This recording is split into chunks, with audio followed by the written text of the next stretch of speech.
Hace casi 20 años, el ejército de El Salvador asesinó en la Universidad Centroamericana a Ignacio Ellacuría y a otros 5 sacerdotes jesuitas, 4 de ellos españoles.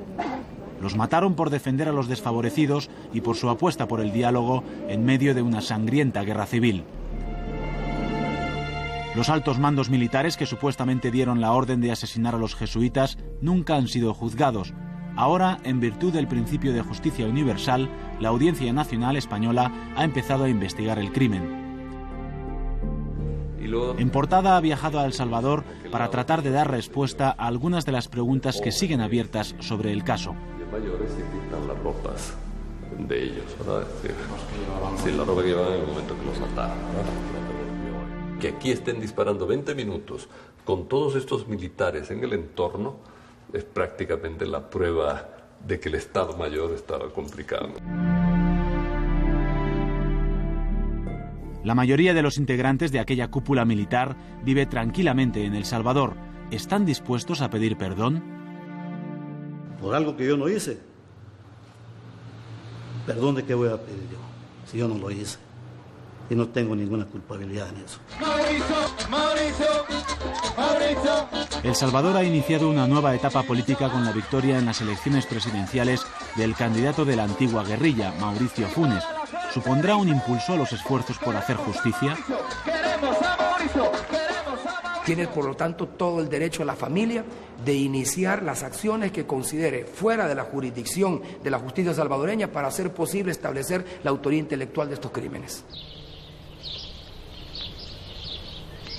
Hay quien advierte del peligro de reabrir las heridas de la guerra, pero ¿puede haber perdón sin justicia? Muchos de los episodios de aquellos años siguen sin ser aclarados. Él dijo, son guerrilleros, me dijo. No, le dijo, son mis hijos los que están muertos. Ay, no, señora, me dijo, esos son puros guerrilleros que están aquí, entonces. Déntrenes yo que son niños los que están matados ahí. Desgraciados, les dije yo. Ni han venido a pedir disculpas, a reunir a esta gente y todo. Yo lo que pido es juicio y castigo a los culpables, porque nosotros sabemos quién hizo este masacre, quién coordinó este masacre.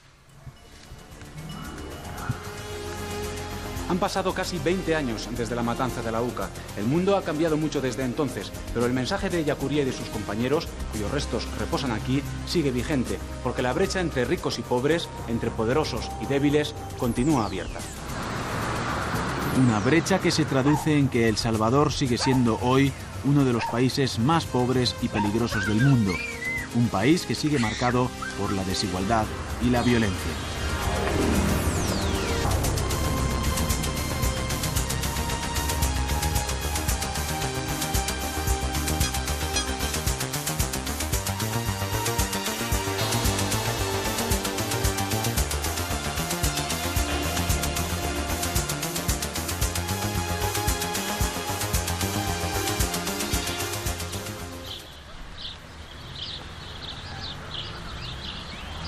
Este jardín, en pleno corazón de la Universidad Centroamericana, es un lugar silencioso y tranquilo.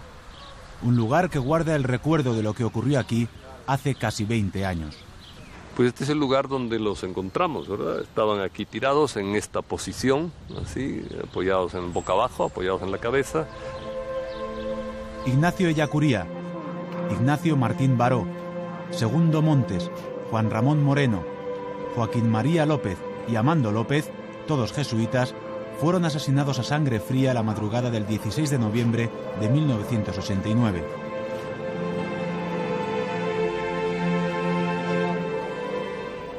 Este es el tipo de cuarto en el que vivían ellos, ¿verdad? José María Tojeira, actual rector de la universidad, era entonces el provincial de la orden en San Salvador. Aquella noche dormía cerca de donde ocurrió todo. Nos cuenta cómo un grupo de hombres armados asaltó el recinto de la universidad simulando un tiroteo. Obligaron a los jesuitas a salir de sus habitaciones y los fusilaron. Yo creo que lo hicieron para fingir un enfrentamiento, porque la versión que querían dar era que la guerrilla estaba reunido con ellos y que entonces el ejército atacó a la guerrilla y los guerrilleros, antes de irse, los mataron, ¿verdad? Los asesinos no querían testigos y masacraron también al ama de llaves, Elba Ramos, y a Celina, su hija de 16 años. Las dos mujeres las encontraron después en un cuarto y ahí las mataron. La escena era de las más, a mí la que más me impactó es la de las dos mujeres, porque la niña estaba en posición así como orante de lado y la mamá estaba tratando de cubrirla con la pierna y con un brazo a la hija, como defendiendo con su cuerpo a la hija, ¿verdad? La memoria de los fallecidos preside hoy la Sala de los Mártires, un pequeño museo en recuerdo de las víctimas. Y aquí están las ropas de ellos, ¿verdad?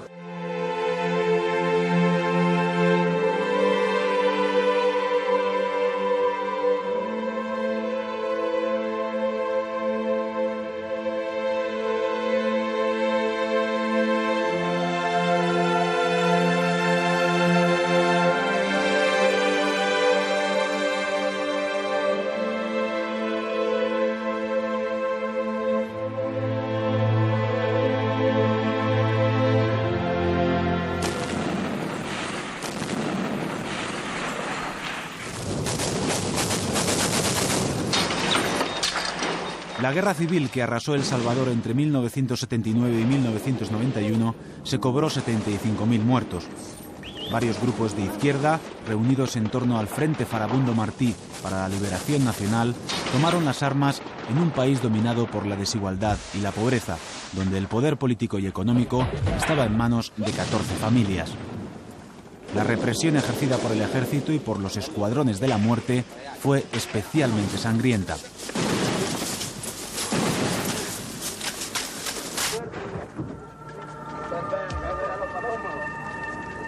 La paz tiene que ser posible porque la guerra es un disparate, la guerra es un absurdo, la violencia es un absurdo, y entonces yo creo que la paz es posible, lo cual no quiere decir que sea fácil.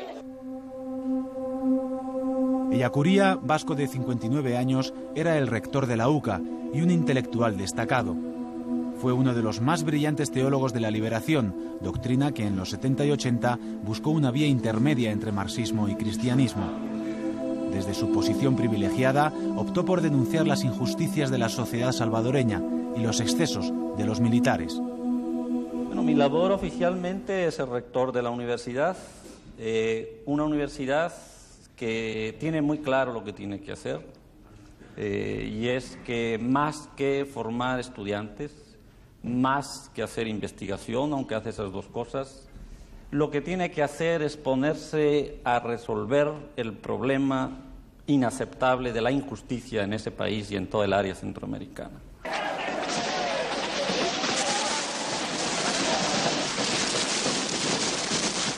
Era un camino peligroso. La represión alcanzaba también al sector de la Iglesia salvadoreña que se había alineado con los más débiles, y el Vaticano no les apoyó.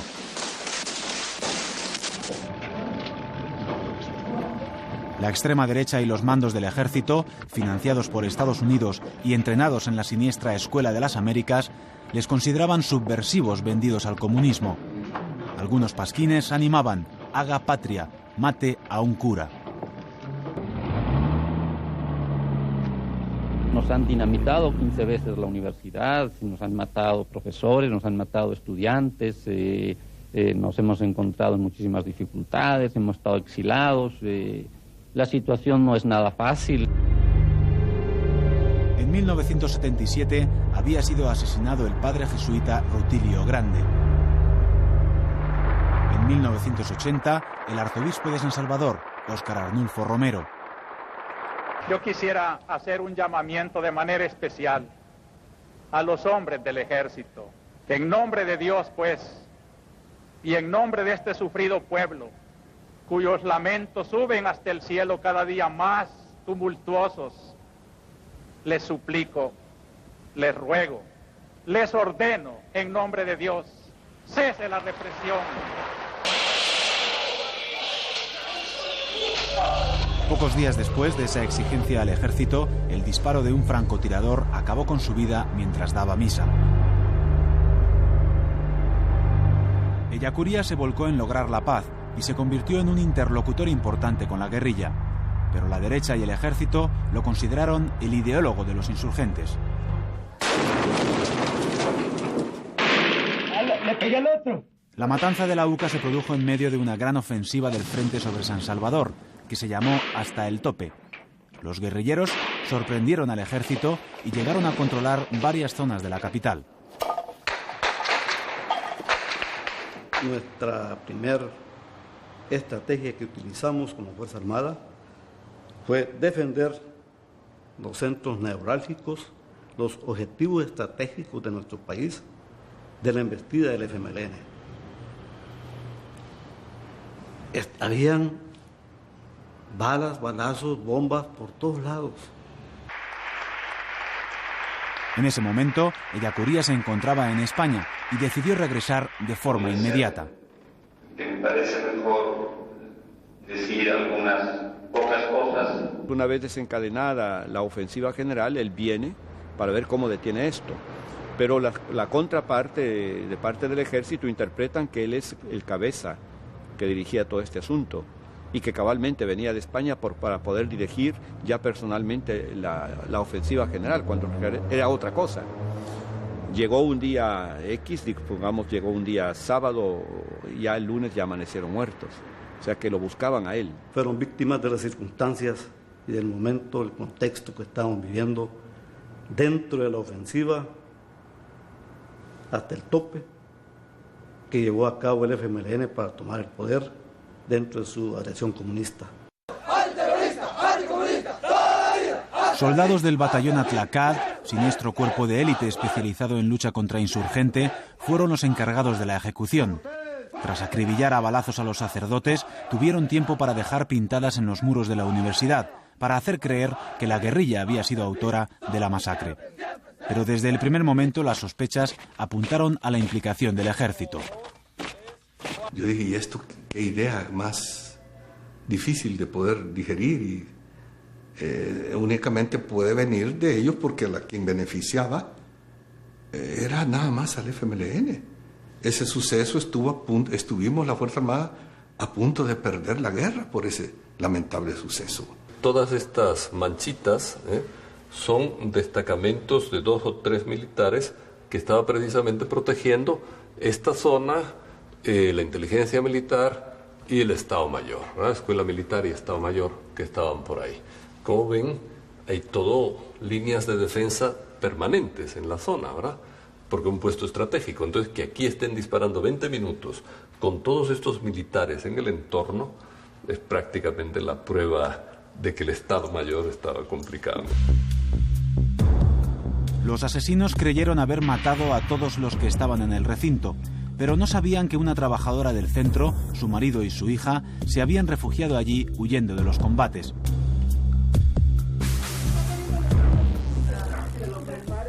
Lucía y Jorge, testigos de la matanza, fueron amenazados de muerte y tuvieron que huir, ayudados por los jesuitas, a Estados Unidos.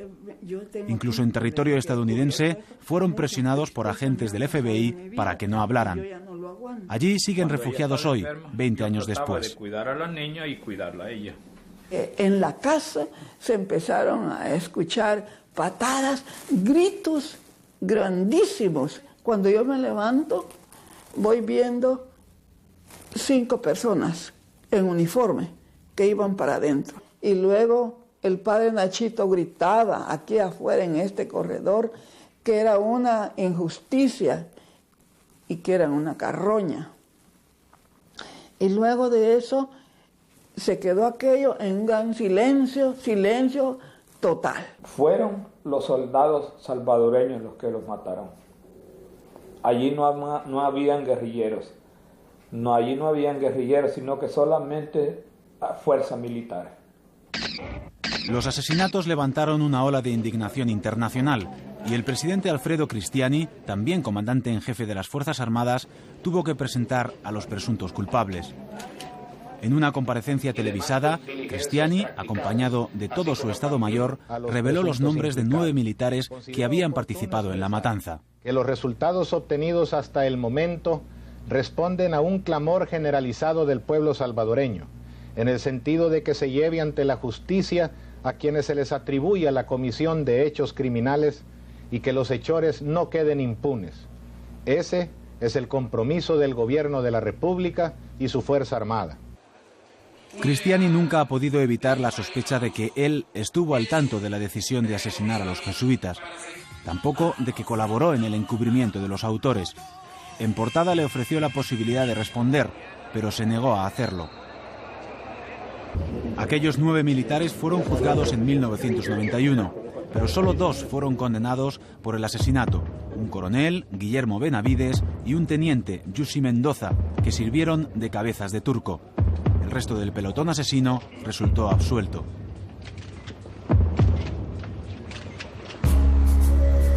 Para entonces se habían firmado ya los acuerdos de paz con la guerrilla, y solo unos días después de la sentencia se aprobó una ley de amnistía que permitió a los condenados salir en libertad tras cumplir solo 14 meses de cárcel.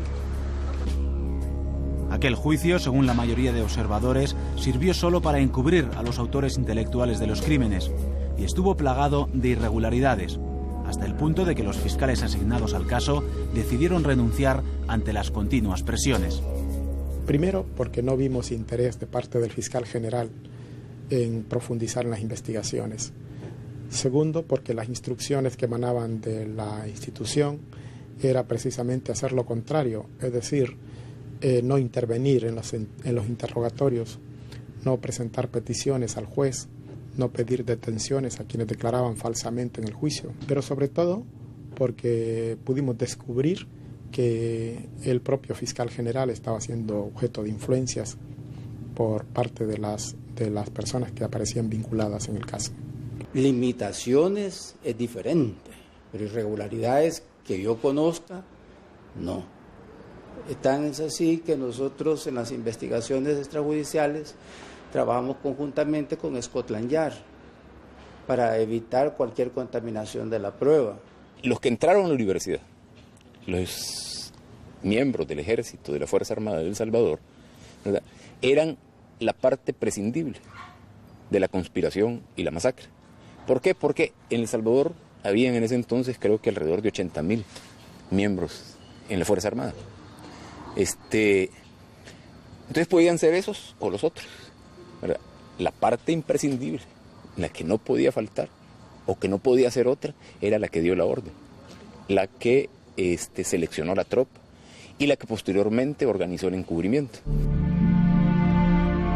Poco después, la Comisión de la Verdad, auspiciada por la ONU para esclarecer los crímenes políticos durante la Guerra Civil, sacó a la luz la implicación del alto mando salvadoreño en el crimen.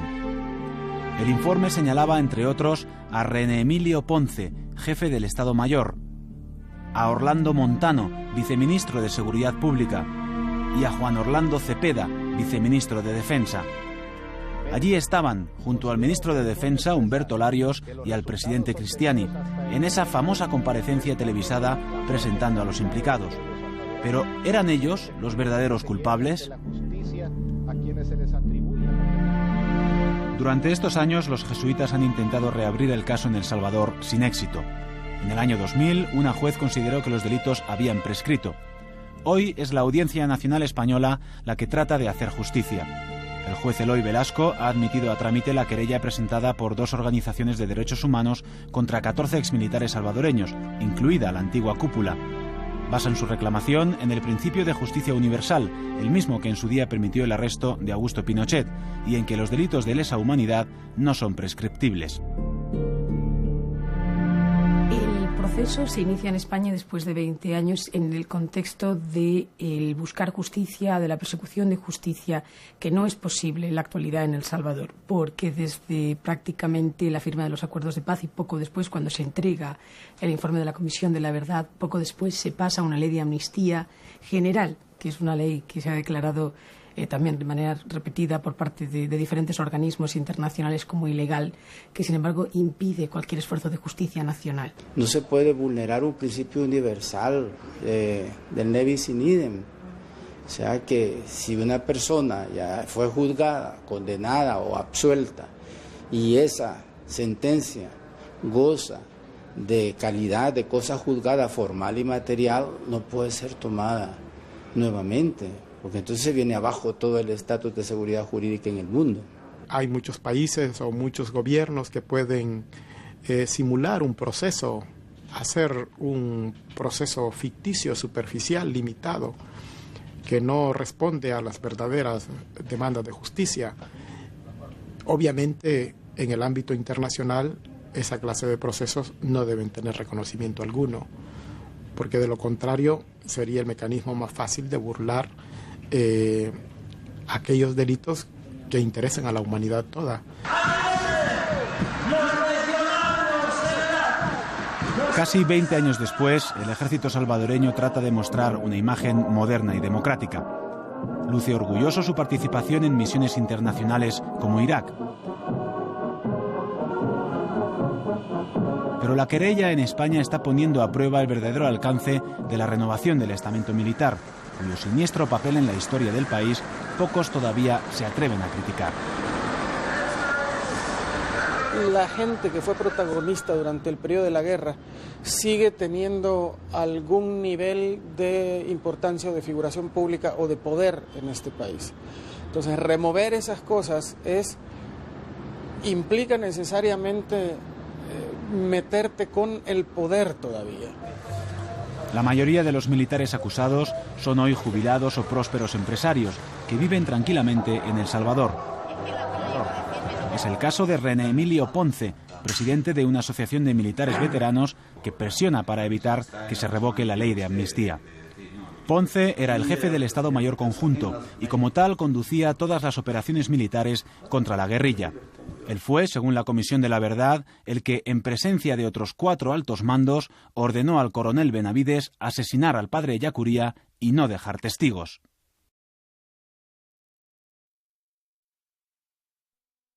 En ningún momento, en ningún lugar, le he dado al coronel Benavides la orden de asesinar a los jesuitas y no dejar testigos. Fíjese que es contradictorio lo que contiene el informe de la Comisión de la Verdad, porque ellos dicen de que enfrente de 2 generales, de 2 coroneles, yo le ordeno al coronel Benavides asesina a los jesuitas y no dejes testigos, y los que estaban oyendo ahí no son testigos.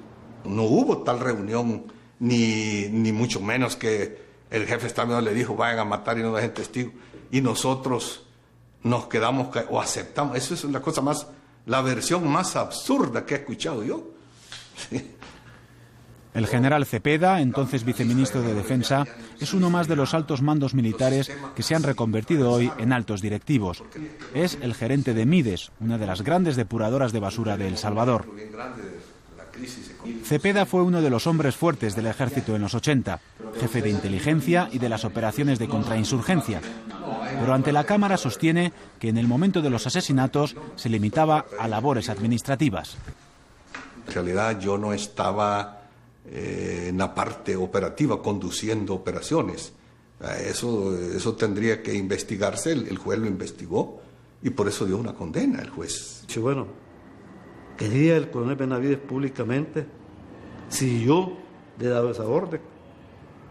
Pero es que digo que yo no tengo la menor idea por qué tomaron esa decisión. Pero Benavides, recordemos, condenado y amnistiado después, guarda un obstinado silencio. Lo ha hecho durante todos estos años. La pregunta es, ¿por qué?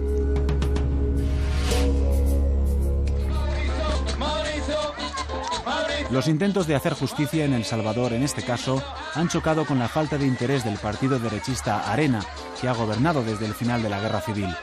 Pero en las últimas elecciones presidenciales, el candidato de la antigua guerrilla, Mauricio Funes, consiguió una victoria histórica.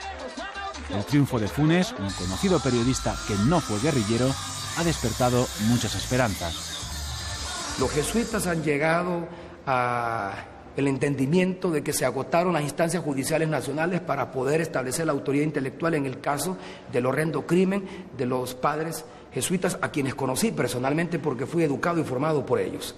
Tiene, por lo tanto, todo el derecho a la familia de iniciar las acciones que considere fuera de la jurisdicción de la justicia salvadoreña para hacer posible establecer la autoría intelectual de estos crímenes. Funes tendrá la oportunidad de colaborar con la justicia española, pero sus palabras suponen un cambio respecto a las del anterior presidente Elías Antonio Saca, que rechazó de manera drástica la intervención de la Audiencia Nacional. Tampoco la jerarquía de la Iglesia salvadoreña se muestra entusiasmada con la querella. Si va acompañado de un reconocimiento público de quienes lo perpetraron y de los que colaboraron también para que esto se hiciera, creo que sería mucho mejor para nuestro país, que estamos tratando de ver cómo nos reconciliamos, cómo por fin entramos a trabajar juntos, ¿verdad? Aunque tengamos diferentes ideologías, de izquierda o de derecha, pero estamos todavía como cuerpo espín, ¿verdad? Como erizos. La sociedad salvadoreña, o al menos buena parte de ella, al final lo que quiere es saber la verdad, al final lo que quiere es ver a la gente que perpetró crímenes, al menos admitiendo o pidiendo una disculpa, una reparación moral de ese tipo.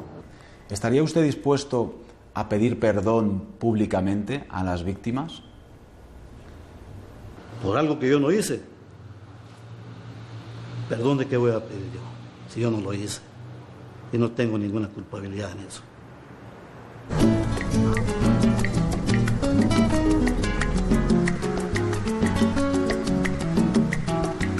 Nos desplazamos al departamento de Chalatenango, al norte del país, a una pequeña aldea en las montañas a la que se llega por caminos abandonados desde los años de la guerra. Hola, disculpe, ¿Guarjila es para allá? Durante el conflicto fue una zona controlada por la guerrilla, objetivo de constantes bombardeos del ejército. Esta aldea fue repoblada por refugiados huidos a Honduras y en honor al sacerdote jesuita la rebautizaron como Comunidad Ignacio Ellacuría. El padre Ellacuría estuvo físicamente con nosotros, vino a oficiar una misa, nos dio ánimo, luego después ellos fueron asesinados y el 11 de febrero también nuestra comunidad, ¿verdad? Sufrió un ataque directo donde murieron 5 personas y 16 heridos. Entonces nosotros en homenaje a él y para seguir dándole vida a esas palabras decidimos que se unía la sangre con los mártires de nuestra comunidad y que nombraríamos a la Comunidad Ignacio Ellacuría. El rostro de Ellacuría, medio borrado ya por el tiempo, está pintado en el humilde barracón donde tuvo lugar ese ataque directo.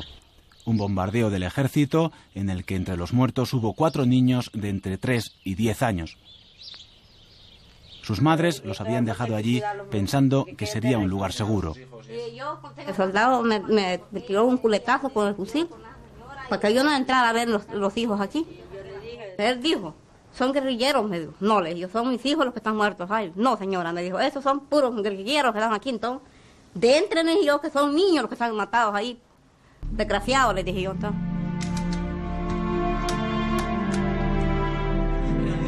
Mire, desgraciado lo que han hecho. Mata a esa vieja, le dijo el soldado, a matarla. No, no la maté, le dijo, si es la madre de las niñas, le dijo.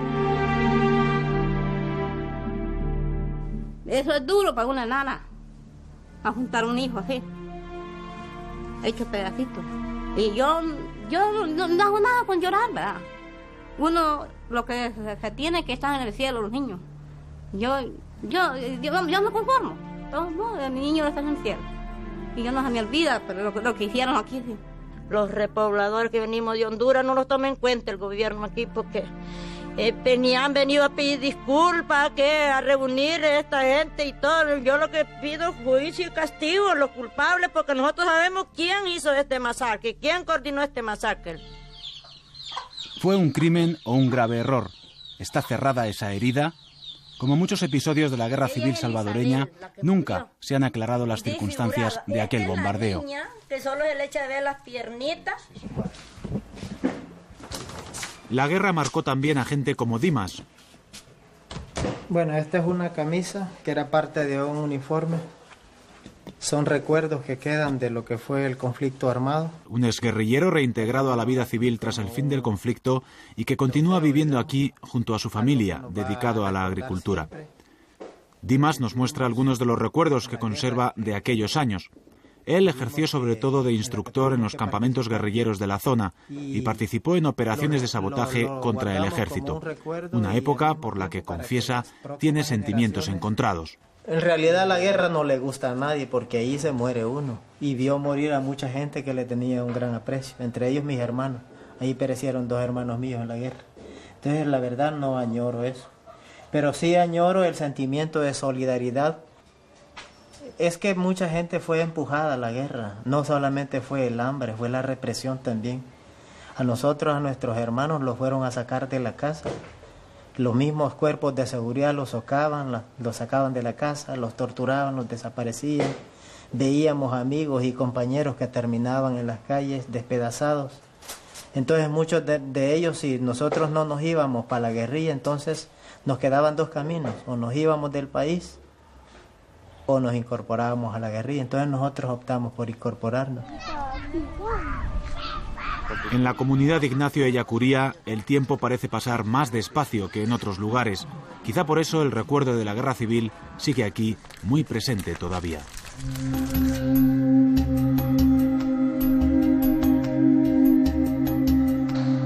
A la lucha contra el olvido, a la recuperación de la memoria histórica, trata de contribuir este lugar, el Museo de la Palabra y de la Imagen de San Salvador.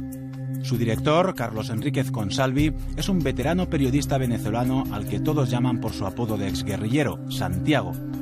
Fue el fundador y alma de la célebre Radio Venceremos, emisora clandestina que durante la guerra fue la voz oficial de la guerrilla. Cuando llegó la noticia del asesinato de Ellacuría, estaba ante los micrófonos en directo. Recuerdo que lo único que pude decir frente a los micrófonos anunciando la muerte de Ellacuría era decir que esa sangre derramada por los sacerdotes jesuitas no había sido derramada en vano y que iba a ser como el izote, como nuestra flor nacional que nunca muere, que cuando se le hiere renace de nuevo para florecer. Transmite Radio Venceremos, emisora del Frente Farabundo Martí para la Liberación Nacional. El centro de transmisión de la emisora fue blanco de constantes ataques por parte del ejército. Consideraban estratégica su destrucción, ya que contrarrestaba la propaganda de las Fuerzas Armadas. Era absurda la tesis de la Fuerza Armada en relación a querer culpar a la insurgencia de la muerte de Ellacuría. Absurdo totalmente, por cuanto Ellacuría en ese momento era el puente que realmente estaba jugando un papel estratégico para alcanzar una solución política negociada al conflicto.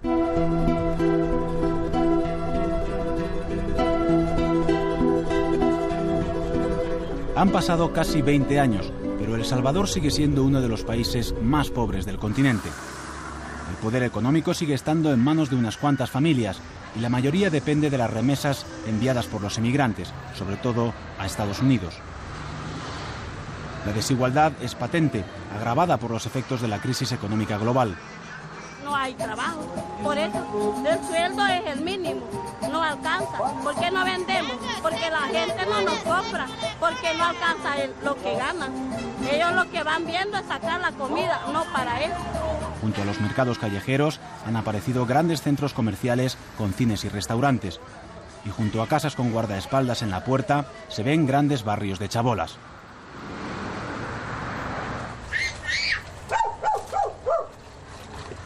En este poblado, a las afueras de San Salvador, encontramos a Douglas y a su mujer, un matrimonio en paro que está construyéndose una chabola. Hambre tenían, pues Han decidido mudarse aquí porque en su casa actual tienen que pagar $50 al mes. No queremos la gran cosa, sino que aunque sea una champa de láminas, que no nos mojemos, pues la verdad. Y nos hemos venido para acá porque necesitamos. Bueno, al menos ella es mi esposa, tengo mis 2 hijos y hemos andado alquilando mucho tiempo. Y ahorita usted sabe que la economía está terriblemente y ya no alcanza para estar alquilando. Aquí también encontramos a esta joven madre soltera. Ella se mudó hace 5 meses porque sus padres la echaron de casa. Aquí paso todos los días, no, de aquí no salgo. Sí, mi único trabajo es cuidarlos a ellos y dejarlos a la escuela y a traerlos. Sí, es el único trabajo que tengo. Varias personas me los piden, pero no, les digo, prefiero aguantar hambre con ellos, les digo yo, que andar regalando a mis niños, les digo yo.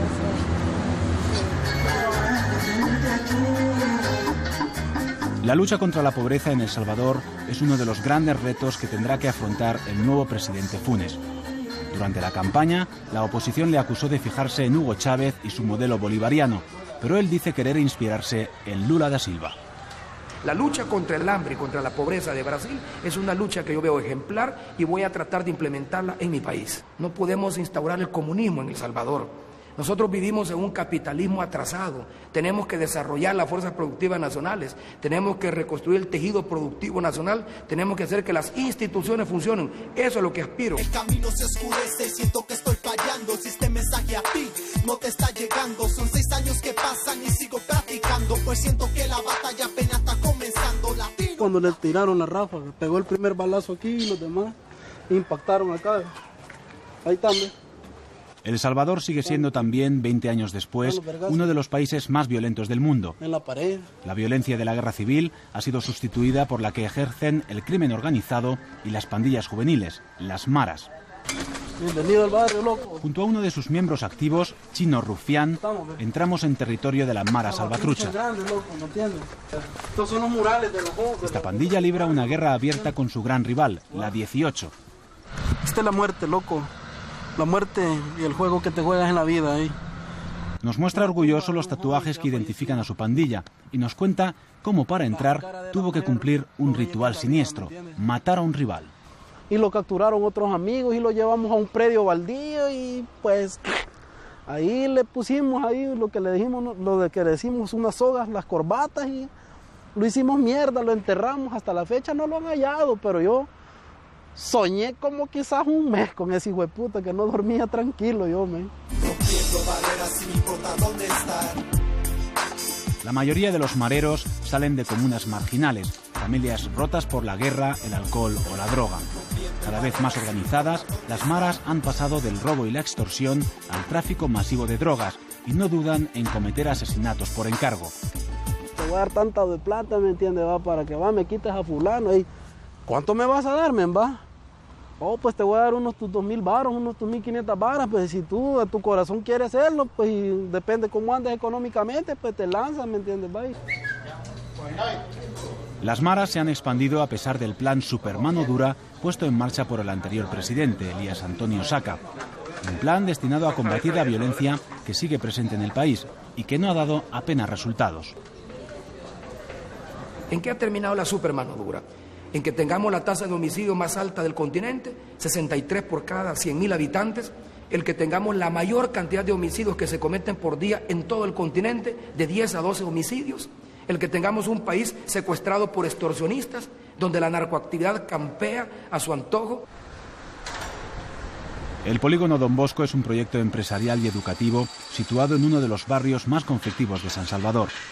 Aquí, jóvenes delincuentes y antiguos mareros reciben formación para poner en marcha sus propias empresas.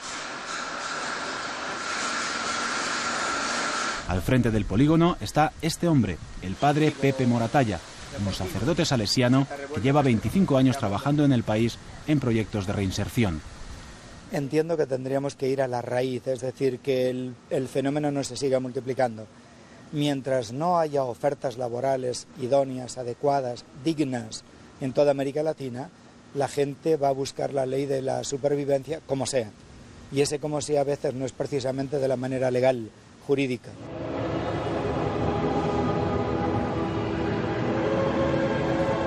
Moratalla es uno de esos religiosos comprometidos que durante años han configurado en El Salvador la llamada Iglesia de los Pobres. Como Rutilio Grande, Monseñor Romero o Ignacio Ellacuría y los jesuitas de la UCA, su vida solo tiene sentido dedicada al servicio de los desfavorecidos. En el fondo hay un reconocimiento en la población salvadoreña a todos aquellos que dieron su vida por una causa noble, justa y bella, de la cual no retiraban mayor provecho, pues, sino es la de contribuir para que el bien y la justicia llegue a este país.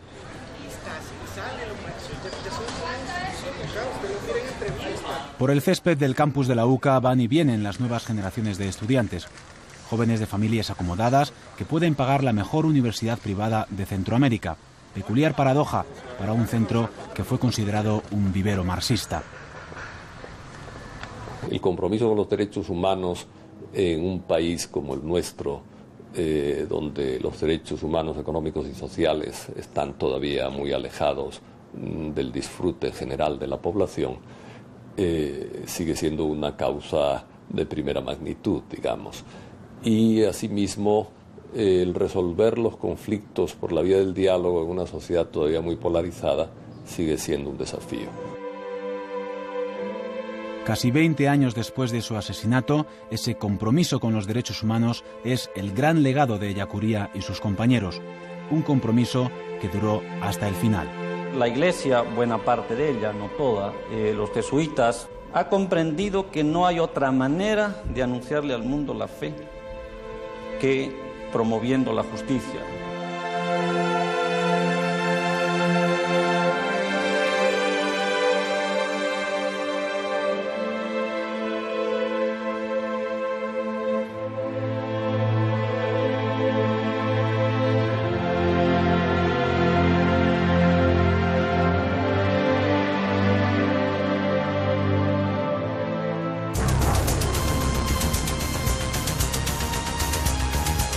Estas imágenes que hemos visto en el reportaje las grabó Evaristo Canete, uno de los grandes reporteros de Televisión Española.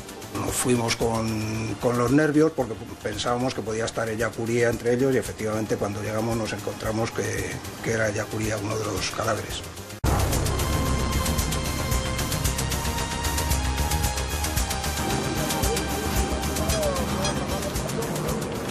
Las imágenes de los jesuitas asesinados en la Universidad Centroamericana estremecieron al mundo. Sus cuerpos boca abajo sobre el césped se convirtieron en uno de los símbolos de la barbarie de la guerra civil en El Salvador. Estas imágenes, que hemos visto en el reportaje, las grabó Evaristo Canete, uno de los grandes reporteros de Televisión Española. Acababa de llegar a la capital salvadoreña para grabar precisamente un reportaje de en portada sobre la figura de Ellacuría. Nosotros habíamos llegado a San Salvador la noche anterior y por la mañana el redactor Alfonso Domingo nos despierta. Uno de los primeros contactos que quiso hacer fue llamó a la universidad y le contaron que había habido un tiroteo y que había cinco profesores españoles que habían muerto. Entonces, claro, nos fuimos con los nervios porque pensábamos que podía estar Ellacuría entre ellos y efectivamente cuando llegamos nos encontramos que era Ellacuría uno de los cadáveres. Canete estuvo después en el multitudinario funeral que se celebró en la universidad. Su especial intensidad le permitió comprender mejor la magnitud de lo ocurrido. Bueno, este es el funeral oficial donde estaban las autoridades de El Salvador y las españolas que habían ido, pero yo recuerdo la gente en la calle llorando, la gente del pueblo y muchas religiosas y que iban llorando por la calle porque Ellacuría era muy conocido en El Salvador y la gente lo sintió mucho. ¡Necesitamos un auto! ¡Sí, por favor, el auto! ¡El auto! ¡El auto! La matanza de los jesuitas se produjo cuando en las calles de San Salvador se libraban intensos combates entre la guerrilla y el ejército. En medio de un tiroteo fue alcanzado un fotógrafo británico, David Lundy, que fallecería poco después en el hospital. Pues este fue uno de los momentos más duros de los que yo he vivido, porque con este periodista inglés había llegado la noche anterior a El Salvador y esa mañana, pues como cuando llegas a un sitio siempre preguntas a los que están allí, había estado desayunando con nosotros y iba en un coche delante de nosotros. Entonces nosotros estábamos rodando, de repente hay un herido y nos acercamos, vimos que era él, lo metieron en nuestro coche y bueno, fue bastante duro. Luego, después de rodar, fuimos al hospital y en el hospital conseguimos verle, nos dijeron que lo iban a operar y al rato salió un médico y nos dijo que no se había podido hacer nada y había fallecido. Esto no es una broma, esto. Cuando vas a un sitio de estos ya sabes a lo que vas. Hombre, no vas a que te maten, pero hay una posibilidad de que te pueda ocurrir. Entonces, cuando es algo tan cercano que está bueno, al lado tuyo, pues te impresiona un poquito más, pero hombre, yo no es la primera que iba, entonces eso lo superas y bueno, lo sientes, estás un poquito más nervioso, pero bueno, pero es tu trabajo y continúas haciendo lo que tienes que hacer, que es tu obligación, trabajar.